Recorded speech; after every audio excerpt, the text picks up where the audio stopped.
Heavy খেতে হয়েছে। আমটাকে আমি ছোট ছোট করে কেটে একটা পাল্প বানিয়ে রেখে দেব। দেখুন কি সুন্দর পাল্প বানিয়েছি।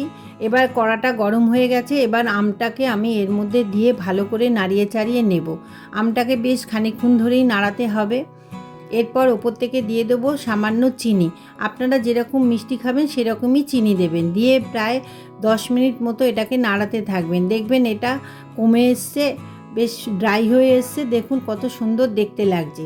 দুধটাকে আমি আগে থেকে ফুটিয়ে ঠান্ডা করে রেখেছিলাম, কিন্তু বেশি ঠান্ডা না, সামান্য ঠান্ডা।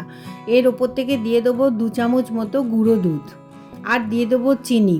আগেও আমি চিনি দিয়েছি, এখানে এই জন্য আমি এখানে সামান্য চিনি দিলাম। আপনারা চাইলে আপনাদের পরিমাণ মতো চিনি দেবেন। দইটাকে আমি জল ঝরিয়ে রেখেছিলাম। দেখুন কি সুন্দর জলটা ঝরে টাইট হয়ে গেছে। এই দইটাকে আমি আমের সঙ্গে মিশিয়ে নেব। এরপর ওপর থেকে দিয়ে দেবো দুধ।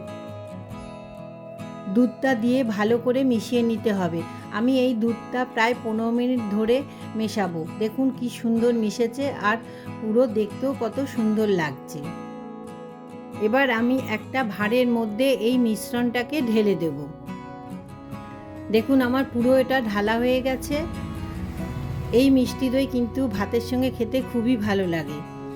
এবার আমি এটাতে একটা তোয়ালে চাপা দিয়ে রেখে দেবো। 8 ঘন্টা মতন আমি চাপা দিয়ে রাখবো। দেখুন 8 ঘন্টার পর আমি খুলেছি।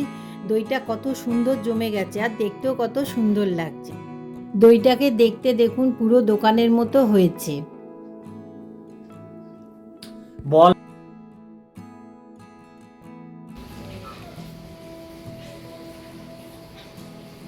দারুণ খেতে হয়েছে। আপনারা এইভাবে বানিয়ে খাবেন, দেখবেন খুবই ভালো হয়েছে।